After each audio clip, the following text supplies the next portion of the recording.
por venir. El día de hoy tenemos como ponente a Francisco Javier Bautista.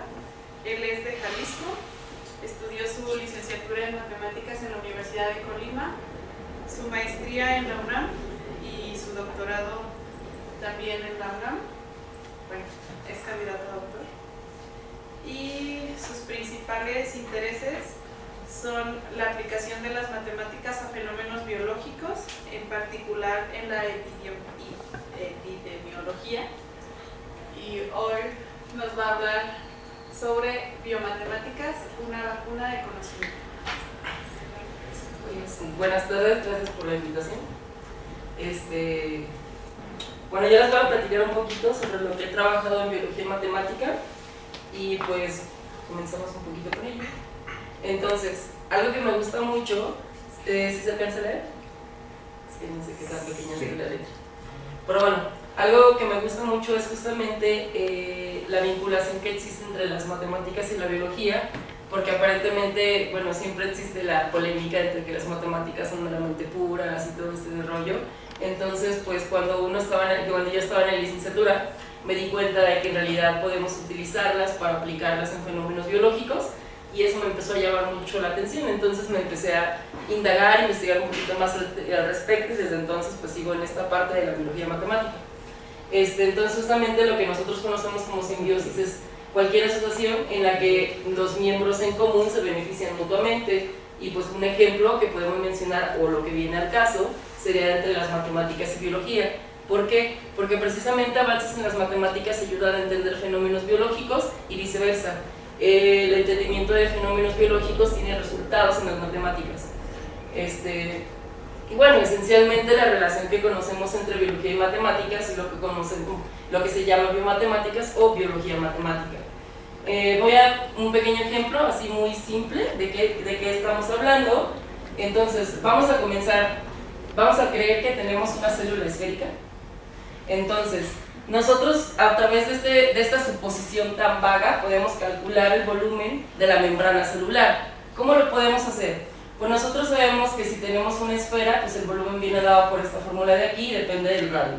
Entonces, utilizando un resultado que es la derivada total, pues nosotros podemos encontrar que a través de esta fórmula podemos calcular cómo va cambiando el volumen, y de hecho estamos viendo que justamente la derivada pues es equivalente al área de la esfera. Entonces, ¿qué tanto va a cambiar el volumen? Pues depende de qué tanto va a cambiar justamente el radio, y es equivalente a cómo está cambiando el área de la esfera, como que en el exterior. Entonces es una forma simple de cómo podemos, por ejemplo, calcular la membrana de la esfera. Pero bueno, aquí pues el ejemplo más simple sería haberlo imaginado esférica, ¿no? Entonces pues como está muy simple todo. Entonces, esencialmente, ¿qué es un modelo? Un modelo, lo que nosotros conocemos es prácticamente, si tenemos un fenómeno o una realidad, lo que vamos a tratar es de traducirlo o interpretarlo en un lenguaje que nosotros tratemos de conocer. Por ejemplo, en las matemáticas. Es decir, si tenemos un modelo en un fenómeno biológico, físico, químico, etc., lo que vamos a tratar de entender es ese fenómeno e interpretarlo a través de ecuaciones. Es decir, no va a ser exactamente real, como la esfera, que era esférica, como la célula que habíamos supuesto que era esférica, pero no sabemos que en realidad no son esféricas. Entonces, pero sin embargo nos está dando una pequeña idea o aproximación de lo que podría suceder, ¿no? Entonces, precisamente, una vez que nosotros intentamos modelar algo, pues podemos decir cuáles son las hipótesis que debemos considerar. En el caso de la célula, pues ser completamente esférica es muy simple, o sea, le faltaría más, ¿no? Entonces, dependiendo de lo que queramos modelar, tenemos que considerar hipótesis, pero hay que tener en cuenta que mientras más hipótesis consideremos, si bien más realista va a ser el problema, más difícil va a ser el modelo, y también por lo tanto va a ser un poquito más complejo de trabajar. Entonces hay que tomar un poquito las consideraciones. Por lo tanto, cuando uno hace modelación, comienza con hipótesis muy simples, ve unos pequeños resultados, y después de que tiene esos resultados intenta agregarle más hipótesis. Cuando intentamos agregar más hipótesis, justamente lo que tenemos es un modelo más realista, y a partir de ello pues hacemos comparaciones con los casos anteriores. Más o menos así es como funciona esto. Y bueno, dentro de los modelos pues tenemos parámetros, y entonces cómo calcular los parámetros. Muchas veces los parámetros vienen dados de experimentos, no sé, en caso de laboratorios, o o datos que ya existen que se coleccionaron desde hace mucho tiempo, pero la ventaja que nosotros encontramos con las matemáticas es si hay ejemplos de hipótesis biológicas, en este caso de lo que yo he trabajado, si hay hipótesis biológicas de que algo puede suceder de esa manera, pero no hay una certeza, pues justamente nosotros a través de las matemáticas lo podemos trabajar. Entonces podemos decir, pues ¿qué pasa si entonces consideramos esto? Entonces, por ejemplo, vamos a considerar que, no sé, por ejemplo, que la tasa de reproducción depende de la competencia, etcétera, etcétera. No la conocemos tal cual en un laboratorio, pero si la suponemos así, ¿qué pasa si la podemos intentar calcular? O qué tanto puede cambiar respecto a los demás, que es como, por ejemplo, análisis de bifurcaciones. Eso es lo que, por ejemplo, nosotros podemos utilizar de parámetros que quizá no conozcamos sus datos, pero sí podemos conocer un poquito más a ellos a partir de los modelos matemáticos que construimos. Y pues bueno, también la pregunta sería, pues, como por cuánto tiempo puede ser válido un modelo. Si nosotros ya tenemos un modelo que quizá nos dio resultados buenos o, nada, o más o menos más o menos agradables, así como se dice. Bueno, chido. Entonces, pues nosotros podemos decir que un modelo va a tener una validez. Por lo general, esos modelos, dependiendo de lo que hablemos, si hablamos de bacterias no podemos hablar de mucho tiempo, porque las bacterias se reproducen peor que los conejos. Entonces, si hablamos de población humana, entonces quizás sí tenga sentido que tenga más tiempo de durabilidad del modelo. Entonces, depende del contexto, va a ser la durabilidad, ¿ok? Eso entonces sigue siendo como que una cuestión de, pues ¿cuánto tiempo? Pues no sé, no puedo venderlo de 10 años, ¿no? O sea, no sé. Ok, entonces, hablando un poquito de otros ejemplos, podemos comenzar también con los modelos clásicos de poblaciones, que es por ejemplo el modelo de Malthus. Malthus lo que nos dice es, pues bueno, suponemos que tenemos una población simple, que no migra, no hay población que va y viene, y además vamos a suponer que la función que me mide este crecimiento poblacional es diferenciable, porque si no, no voy a poder hacer ecuaciones diferenciales, ¿no? Entonces mínimo tengo que pedir esto, y bueno, ¿qué más vamos a poder pedir? Vamos a decir que la razón de cambio va a ser justamente, proporcional al tamaño mismo de la población a cierta tasa, esta tasa delta. Entonces vamos a suponer que también tenemos una población inicial. Pues justamente este modelo se reduce a este problema de valor inicial. Y en efecto la solución es esta solución exponencial, donde nosotros podemos identificar que el gráfico va a ser de este estilo, ¿no? Suponiendo que la delta es mayor que 1. Si fuera menor que 1, pues va a ser diferente, ¿no? Va a decrecer. Pero bueno, pues suponiendo que las poblaciones crecen, pues vamos a creer que la solución es de este estilo, ¿no? Entonces vamos a creer, por ejemplo, por el momento, que tenemos un modelo exponencial que nos mide el tamaño de crecimiento de poblaciones y crecen de este estilo, es decir, crecen descontroladamente. Entonces, tiempo después aparece, Berlus. Entonces Berlus lo que nos propone es que justamente, que al mismo modelo de Malthus le vamos a decir, ok, aguanta, ahora te vamos a decir que, ok, sí, la razón de cambio va a ser proporcional, pero ahora también dependiente de la cantidad de recursos disponibles. Dicho de otra forma, en vez de que sea directamente proporcional, ahora estamos metiendo una competencia por recursos. Eso es un poquito más realista. ¿Por qué? Porque si nosotros tomamos en cuenta poblaciones, las poblaciones si no tienen alimento, se van a morir. Si no tienen alimento, mueren. Entonces, sea lo que sea, si son poblaciones humanas, pues comida. Si es, por ejemplo, bacterias, pues el ambiente en el que se van a desarrollar. Entonces, dependiendo de este contexto, pues va a serlo, ¿no? Entonces, mientras, Ok, y bueno, tenemos una tasa de crecimiento y a esta constante K la vamos a llamar como capacidad de persistencia o de soporte. También se le conoce como capacidad de carga.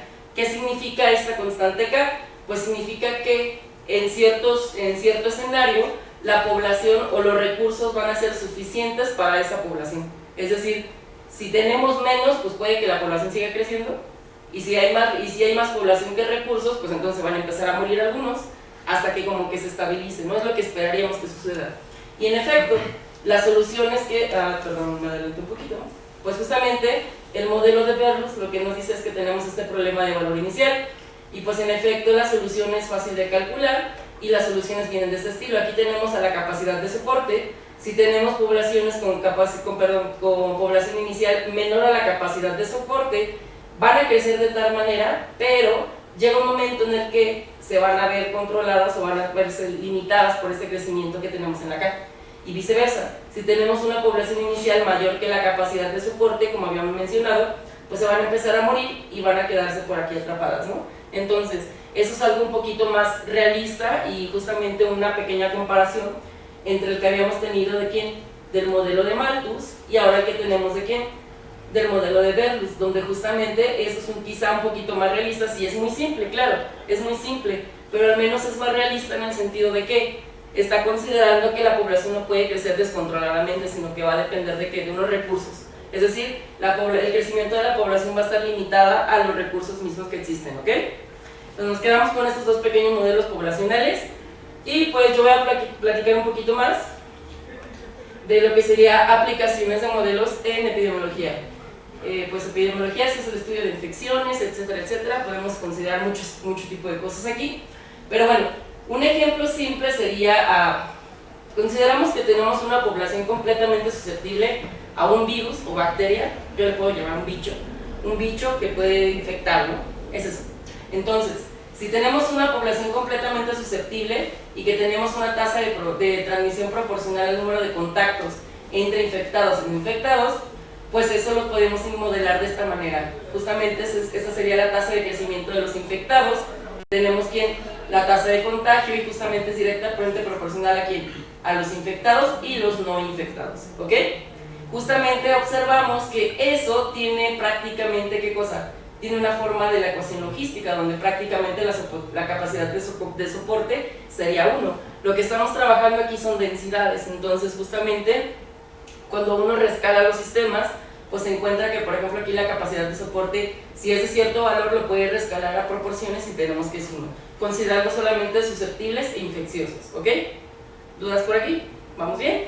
Entonces, pues bueno, claramente es una ecuación logística, entonces, wow, ¿no? O sea, es como que esperamos, ¿no? Entonces, no vamos a creer que las infecciones se van a desparramar como se les dé la gana, sino que van a seguir cierto patrón. Entonces, pues bueno, a partir de ello podemos hablar de un poquito de modelos más complejos, como es el que sigue.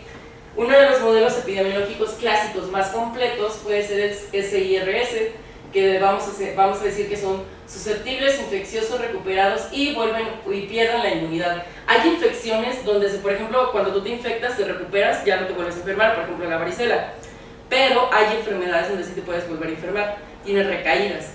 Entonces, ese tipo de modelo, de enfermedades, podemos modelar a través de la siguiente manera. Entonces vamos a decir que vamos a explorar la dinámica y persistencias, es decir, cómo se comporta y de qué manera se está presentando dentro de una población a plazos largos de tiempo. Y justamente, ¿qué vamos a decir? Que vamos a considerar un proceso de demografía. El considerar el proceso de demografía tiene la razón por qué. Justamente el ingrediente principal para la endemicidad, es decir, para que se propague una enfermedad, es que haya nuevos individuos a quienes puede infectar. A esos individuos les voy a llamar susceptibles. Entonces, justamente, incluir demografía permite a la enfermedad que podamos tenerla durante mucho tiempo en la población, porque si yo no tengo ingreso de nuevos individuos susceptibles, pues significa que la enfermedad ya no va a tener a quien contagiar. Entonces, como que pues ya no tengo nada que hacer aquí, ¿qué hago? ¿No? O sea, me quedo que me muero, me voy a otro lado. O sea, no sé. Entonces, para evitar que se nos vaya o que ya no haga nada, pues le vamos a como quedar, órale, infecta gente, ¿no? O sea, ¿y cómo van a llegar? Pues llegan de muchas maneras, o bien llegan por migración o por recuperación misma de la enfermedad. Entonces es algo curioso, porque justamente, entonces dentro de las suposiciones de los modelos, como les dije, pues cada tipo de modelación tiene una serie de suposiciones que vamos a considerar. Y por ejemplo, para este modelo vamos a suponer lo siguiente. Vamos a tener a la población la dividimos en 3 clases completamente ajenas. Susceptibles, quienes son los propensos a infectarse, los infectados que ya tienen el bicho activo, y los que se recuperaron, los que sanaron de la infección, ¿no? Entonces, les digo, hay modelos donde una vez recuperados no es necesario que regresen a la clase susceptible, es decir, nunca van a volver a perder la inmunidad, pero hay modelos en los que sí. Entonces, además de eso, vamos a suponer que tenemos una esperanza de vida natural 1/μ, donde justamente esta μ va a ser la tasa de mortalidad. Y pues vamos a suponer también que, ¿dónde la puse? Ok, aquí está justamente, que la tasa de mortalidad y natalidad son iguales. De esta manera vamos a asegurar que tenemos una población de tamaño cerrada o constante, pero al menos está como que hay movimiento, ¿no? O sea, aunque tenemos siempre la misma cantidad de población, lo que está sucediendo aquí es, pues si suponemos que es la misma cantidad de los que mueren que de los que van naciendo, pues en realidad se va recuperando esa población de la misma manera, por lo tanto sigo manteniendo la población con la misma cantidad, pero no es la misma gente. ¿Ok? Bueno, hablando de personas, ¿no? Ok, entonces, y pues suponemos que hay infecciones que causan mortalidad, pero si consideramos por un momento que la mortalidad es despreciable, es decir, la podemos considerar como cero. Eso es importante porque además de tener mortalidad por la muerte natural de las personas o de la población, pues podemos tomar en cuenta la mortalidad causada por la infección. Entonces, pues por el momento vamos a suponer que es despreciable, o sea, va a ser cero. ¿Y qué más? Pues vamos a suponer que todos los que nacen van a ser susceptibles. Ok, luego, vamos a considerar que existe una mezcla homogénea. Esto es importante porque si nosotros tuviéramos una separación directa entre las poblaciones, no podemos comparar qué va a pasar con uno y con lo otro.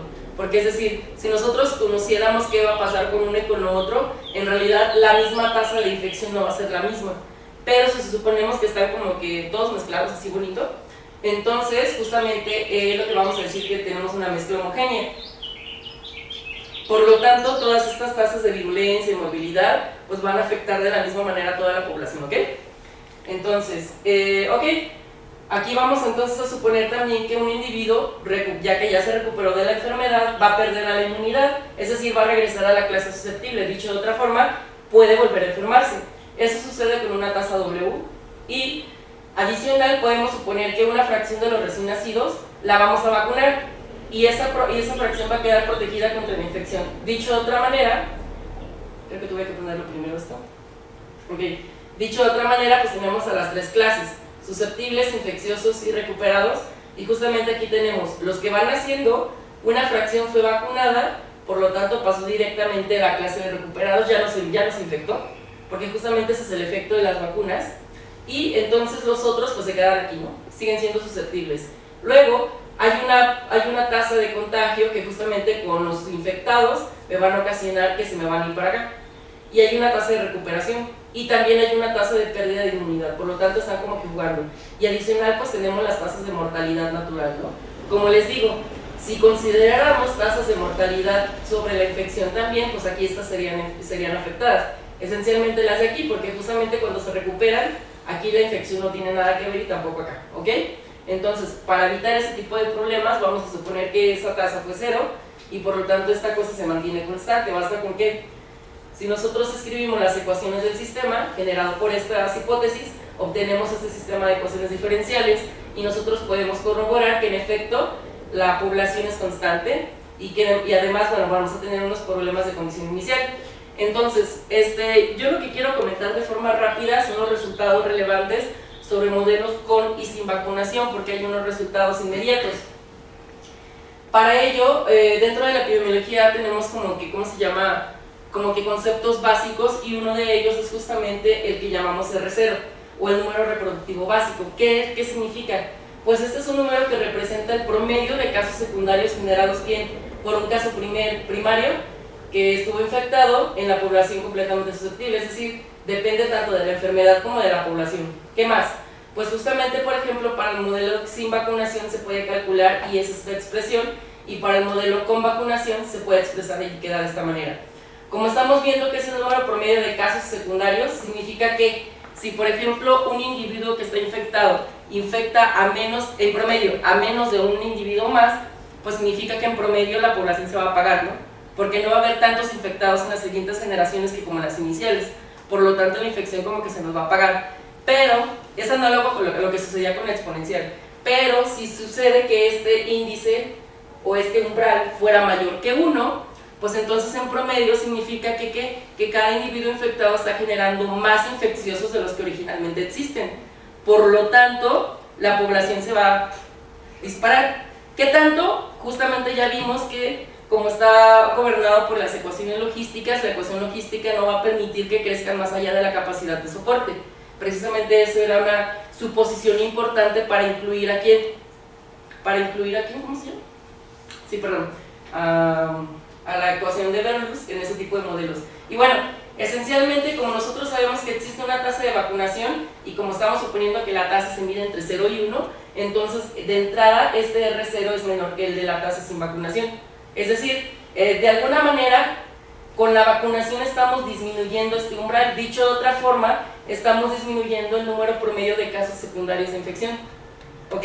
Eso es un resultado importante porque justamente, si bien no podemos modificar la virulencia o la morbilidad de la infección, al menos con vacunación podemos observar que se está modificando de esta manera. Y justamente una de estas maneras es como decirlo, ok, si la morbilidad sigue siendo y la infección tiene la misma capacidad, pero bueno, si yo te pongo vacunación, entonces significa que al menos estoy controlando de alguna manera el brote. ¿Ok? Ese es uno de los resultados importantes. El otro es el que vamos a conocer como la edad promedio de primera infección. ¿Qué significa? Para infecciones donde no se infecta o donde no se pierde inmunidad, pues sería donde se infectan y ya, ¿no? Pero cuando se pierde, una persona se puede enfermar varias veces, pero justamente esa edad promedio la podemos decir, pues si nosotros recordamos el sistema de ecuaciones, tenemos a la clase de susceptibles. Esta clase de susceptibles me va a decir que hay unas tasas en las que yo voy a salir de aquí. Pues el promedio en el que yo salgo de esta clase significa que me infecté. Entonces, bueno, claro, que salí de aquí y que me fui a la clase de infecciosos. Entonces, el promedio o las tasas que tenga de aquí para acá, justamente es lo que me va a ayudar a definir cómo calcular esta cantidad de la edad de promedio de primera infección. Y justamente viene dado por esas expresiones, tanto para el modelo sin y con vacunación, donde claramente observamos que son muy similares, excepto por este parámetro de acá. Este parámetro de acá, ¿qué significaba? Pues la beta es la tasa de contagio, la nu es la tasa de mortalidad y la P es la de vacunación. Dicho de otra forma es, vamos a quitar a los que no se infectaron debido a la vacunación. Entonces, justamente lo que estamos viendo es de que esta edad de vacunación, como esta cantidad de abajo va a ser más pequeña, pues esto en total va a ser más grande. Por lo tanto, ¿qué estamos haciendo? Estamos logrando que la infección ataque todavía como que en un tiempo mayor. ¿Ok? Y un resultado todavía más importante sería este de acá. En muchos de las, ¿cómo se llaman?, de los modelos, hay condiciones para poder observar dinámicas oscilatorias. Sin mencionar esas condiciones, yo nada más voy a mencionar que cuando se llega a cumplir la dinámica oscilatoria, pues en primera instancia podemos considerar a estos parámetros como G sub I, como el lapso promedio de infecciosidad. Dicho de otra manera, es el tiempo promedio en el que yo puedo estar infectando gente o en el que yo estoy infectado, ¿no? Y también podemos decir que a este de acá lo podemos decir como el tiempo promedio en la clase de recuperados, es decir, el tiempo promedio en el que no pierdo la inmunidad, ¿ok? Entonces, definiendo estos dos conceptos se definen a través de que uno se saca las cuentitas y para evitar poner o arrastrar los parámetros, o de alguna manera queremos interpretar los resultados con otras cosas que podemos darle sentido biológico. Entonces, al darle sentido biológico a estas cosas de aquí, cuando tenemos una dinámica oscilatoria para el modelo sin vacunación, observamos que el periodo promedio está dado por esta expresión, y para el modelo sin vacunación está dado por esto. Y nuevamente, si observamos, son cosas muy similares, en donde justamente nuevamente aparece este parámetro de aquí. Esta cosa de aquí es lo que me está dando la diferencia entre un modelo y el otro. Entonces, justamente esta que ya habíamos dicho que era aquí el promedio de los que no se infectaron debido a que hubo la vacunación, es lo que estamos diciendo que me va a cambiar tanto la edad promedio de primera infección como el tiempo interepidémico. El tiempo interepidémico no significa otra cosa más que cuando justamente hay dinámica oscilatoria, pues va a haber un periodo entre cada brote, o entre cada periodo, ¿cómo se llama?, entre cada oscilación. Entonces, ese periodo entre cada oscilación, en epidemiología lo llamamos periodo interepidémico. ¿Y justamente de qué significa? Significa que cuando tenemos vacunación, este periodo se está aumentando. Entonces, de alguna manera, estas cosas tienen una relevancia importante. ¿Por qué? Porque si, por ejemplo, yo puedo hacer, o que bien las personas infecten menos, o de alguna manera haya menos casos secundarios, o que se infecten más tarde, o que durante brote y brote tenga más tiempo, justamente todo eso que estoy ganando es lo siguiente. Cuando existen brotes en una población, lo que sucede es Si al principio no fue fácil de controlar, pero si yo observo que llevan una dinámica de este estilo, justamente tienen ese tiempo, ¿cómo se llama? La Secretaría de Salud o las instancias pertinentes para tratar de controlar lo que posiblemente venga. Entonces, si bien no es posible erradicar muchas de las enfermedades, al menos podemos controlarlas un poquito más. ¿Cómo?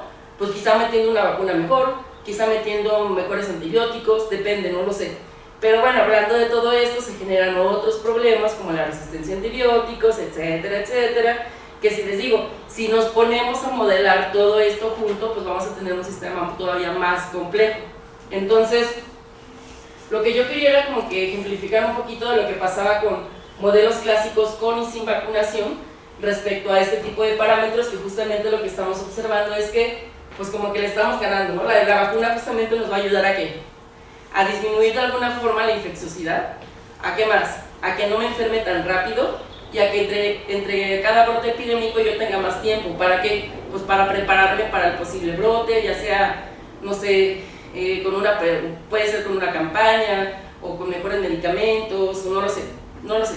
Eso ya depende justamente del tipo de enfermedad y todo, ¿no? Entonces, perdón.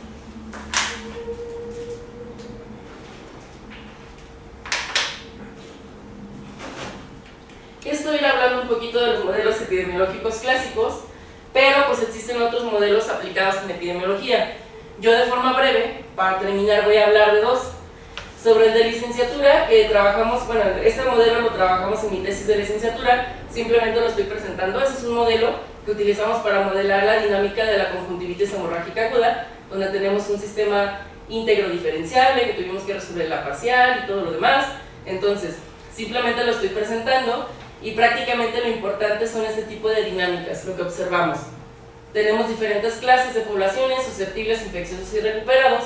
Nuevamente tenemos una tasa ¿cómo se llama?, de natalidad, tenemos tasas de infección, tenemos tasas de recuperación, muerte natural y tenemos una tasa de pérdida de inmunidad, que dependiendo de la infección, pues va a ser un poquito más compleja, ¿no? Entonces, por ejemplo, en el caso de la conjuntivitis, encontramos que estaba dominada por una ecuación diferencial parcial y todo lo demás, ¿no?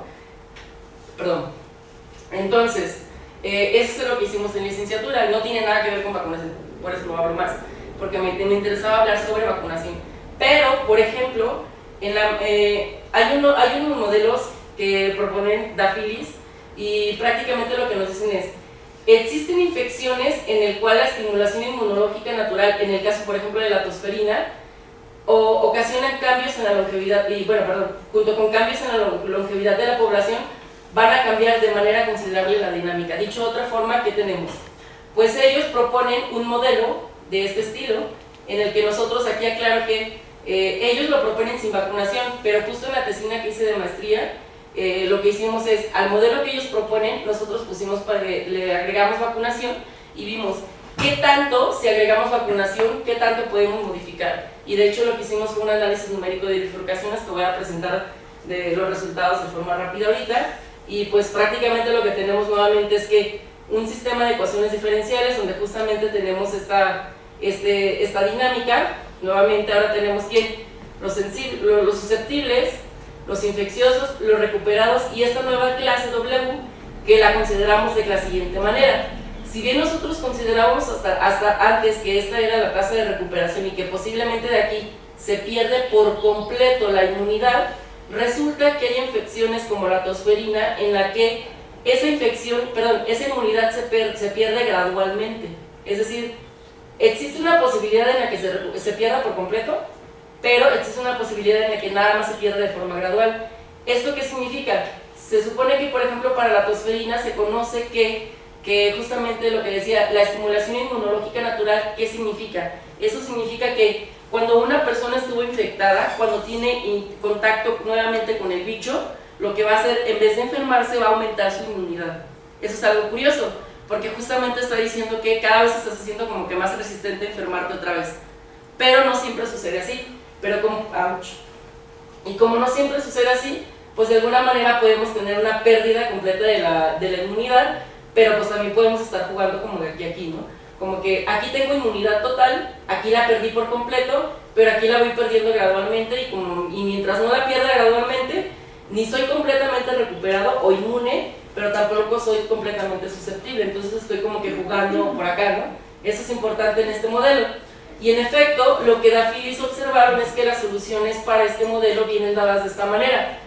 Tomaron longevidades en poblaciones de 50 y de 80 años y pues prácticamente observamos que para 50 y 80 años hay que soluciones completamente como que diferentes, ¿no? Porque en un lado que observamos un ciclo un punto atractor y en el otro posiblemente tenemos un ciclo límite, ¿no? Entonces, este tipo de comportamientos son muy diferentes, entonces pues ¿qué está pasando, no?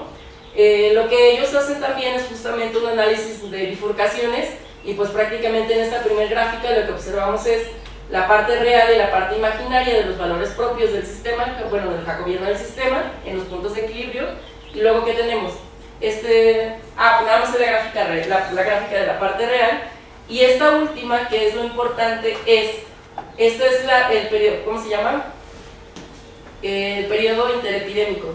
Entonces, el periodo interepidémico estamos observando que es más grande para poblaciones con mayor longevidad. Entonces, ¿eso qué implicación tiene? Pues nosotros, por ejemplo, nos dijimos, ¿qué pasa si nosotros además de esta suposición incluimos vacuna? Entonces, en este modelo anterior, Da Phillips nada más había considerado la condición cuando P es igual a 0, que justamente es como se toma aquí, con P es igual a 0, pero cuando existe vacunación, es decir, cuando la P es diferente de 0, nosotros, por ejemplo, encontramos este tipo de cosas. ¿Qué significa esto de acá? Aquí estamos tomando en cuenta ¿quién? La cobertura de la vacunación y también a la clase, ¿cómo se llama? ¿No cambió? ¿No? Ya, uy, se fue muy atrás. ¿Dónde estaba? Más adelante. Fácil, pero quería regresar. Lo que quería regresar aquí es porque justamente esta tasa es la que nos está diciendo la pérdida de inmunidad temporal. Este es un parámetro que, por ejemplo, no hay información biológica tal cual.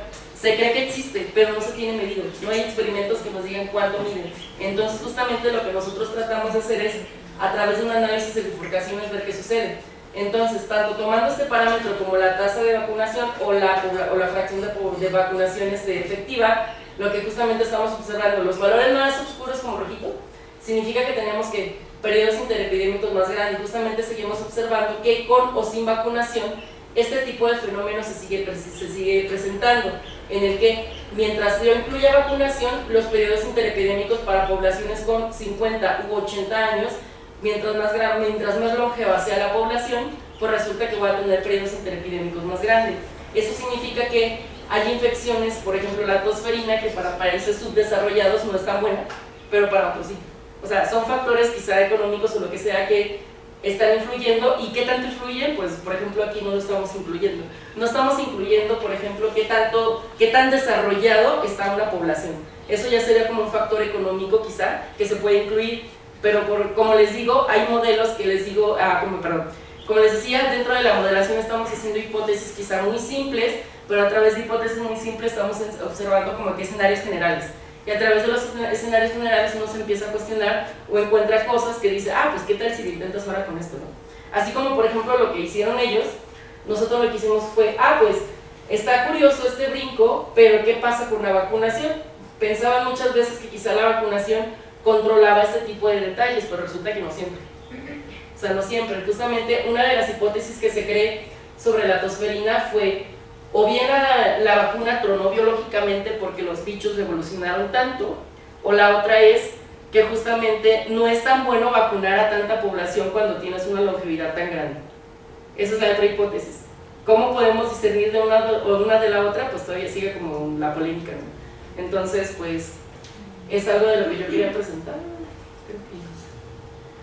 Terminé casi aquí. Pues gracias, no sé si hay algo. Bueno, algunas de las referencias, prácticamente puse los de los artículos y pues las Biblias, ¿no? La Biblia es Peckham, Rohani y Murray, son los libros de epidemiología, de biología matemática, como que las Biblias que yo considero dentro de estos temas, ¿no? Y hay más, pues, no sé si hay alguna duda. ¿Alguna pregunta para Francisco? Sí. ¿qué también funciona tu modelo sin tomar en cuenta, o sea, supongo que localmente funciona bastante bien, Okay. pero, o sea, a nivel país, por ejemplo, ciertos virus no se van a comportar de la misma manera aquí que en Oaxaca, ¿no? Okay. Entonces, ¿qué también se comporta el modelo localmente? Digamos, Ciudad de México, como alguna otra ciudad. ¿Qué también? ¿Qué también? Pues que también, por ejemplo, aquí estábamos viendo que en el caso de la tosferina o cosas por el estilo, depende de muchos factores. Por ejemplo, en el de la tosferina vimos que depende, por ejemplo, directamente de la longevidad. Entonces, por ejemplo, no es lo mismo lo de que dices aquí en Ciudad de México que en Oaxaca. Desconozco las longevidades en estos dos lugares, pero pues, por ejemplo, puede ser una diferencia crucial. Pero no es lo único, existen otros factores más. Pero a lo que te refieres es, por ejemplo, lo que existe aquí, existen modelos, por ejemplo, para el dengue, en el que el dengue lo pueden hacer de forma espacial, es decir, tienen modelos de este tipo para cada subpoblación y dentro de las ciudades pues van viendo qué pasa con las interacciones, ¿no? Porque nosotros supusimos en el modelo que existe migración, es decir, gente va y viene, se muere y se va. Pero, por ejemplo, ¿qué pasa si ponemos además de eso, que además de muerte o nacimiento natural, vienen por migración de otras ciudades? Ese tipo de modelos se les considera, ¿cómo se llama?, espaciales, donde además de considerar tu subpoblación en un lugar, porque aquí lo podemos pensar en una sola población, pues ¿qué pasa si lo consideramos en varias ciudades? Ese tipo de modelos son, ¿cómo se llama?, ¿qué lo dije? Espaciales. Entonces justamente la dinámica de ahí también va a influir en la dinámica local de cada uno. Y depende, te digo, también de la migración o qué tan rápido se va moviendo. Entonces, algo curioso, por ejemplo, para la, ¿cómo se llama?, hablando de la tosferina, de la conjuntivitis hemorrágica aguda, fue curioso porque en Colima se supone que la conjuntivitis llegó por un barco que llegó en Manzanillo. Entonces llegó en Manzanillo alguien infectado, no supimos si 1 o 3 personas, no sé cuántas, pero el punto es de que no existía conjuntivitis en Colima, hace años. Entonces llegó un barco con alguien infectado y se propagó la enfermedad. Y justamente, ¿qué sucede en las poblaciones como Ciudad de México, como Colima capital? Pues como son las ciudades más concurridas, pues justamente ahí hay una dinámica más alta. Entonces al final, en toda la epidemia, ¿cómo se llama?, espacial, toda la dinámica se va a concentrar en esas poblaciones de mayor impacto. Porque justamente, al final lo que dicen es, en la conjuntivitis, al final, solo el 8% de prevalencia estuvo en Manzanillo y más del 30-40% estuvo en Manzanillo, en Colima, zona conurbada. Es decir, si comenzó en Manzanillo, ¿por qué carajos está acá? ¿No? Es lo que se puede preguntar, pero tiene una respuesta directa por justamente todo el impacto social que tienen estas ciudades grandes. No sé si contesto un poco. Sí. ¿Qué? Gracias. ¿Otra pregunta? Sí, no. Oye, por ejemplo, ¿qué tanto vale la pena meterte como a los casos estocásticos? O sea, si en vez de proponer una función, propones un proceso estocástico ahí. O sea, he visto los modelos como para el CIR, donde proponen que el S es un proceso de Levy o un proceso de Markov, pero no sé qué tanto vale la pena como meterse en el caso estocástico. Pues vale la pena si eres o te gusta mucho la probabilidad. En mi caso no es que no me guste, en mi caso no es que no me guste, pero como que estoy casada desde la licenciatura con ese tipo de modelos, ¿no? O sea, hasta ahorita, como que me está llamando mucho la atención darle un poquito a control óptimo, porque hay muchas cosas que puedes como que meterle ahí. Quizá, no estoy seguro porque no conozco mucho de control óptimo. Entonces, como que una idea que ahorita estamos tratando de hacer, al menos en mi tesis de doctorado, es justamente al modelo que estamos trabajando, pues tratarle de darle control o algo por el estilo. No sabemos cómo lo vamos a hacer, pero no sé. Pero casos estocásticos sí no te podría decir Porque Luis estaba haciendo eso de control óptimo con vacunas, ¿no? Ah, sí, es que justamente ahorita control óptimo está teniendo como que un auge importante en este tipo de modelos. Entonces es curioso porque, por ejemplo, ¿tú qué puedes hacer? Por ejemplo, en el caso de vacunación, si bien nosotros sabemos que, por ejemplo, aquí estábamos viendo que... mentira, sí era que... me fui para atrás. Por ejemplo, en este modelo lo que nosotros estábamos observando es de que a través de la campaña de vacunación pues vimos que existía como que este rompimiento, ¿no? Entonces lo que nosotros podríamos encontrar es, para cierta longevidad, quizá encontrar el valor óptimo de la vacunación, en donde justamente a partir de ahí como que se comporta de una manera o de otra. No lo sé. No lo he hecho yo con estos modelos de vacunación. He visto que existen trabajos con modelos epidemiológicos donde, por ejemplo, miden las dosis de medicación para evitar el cambio de resistencia. Y por ejemplo, como ahorita estoy trabajando con resistencia a antibióticos, justamente es como lo que queremos hacer.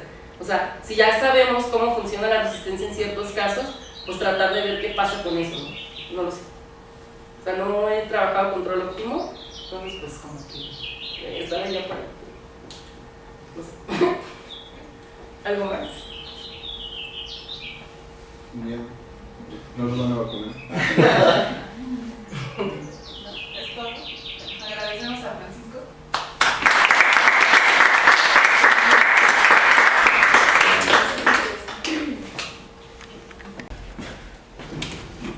Hacemos La cosa así.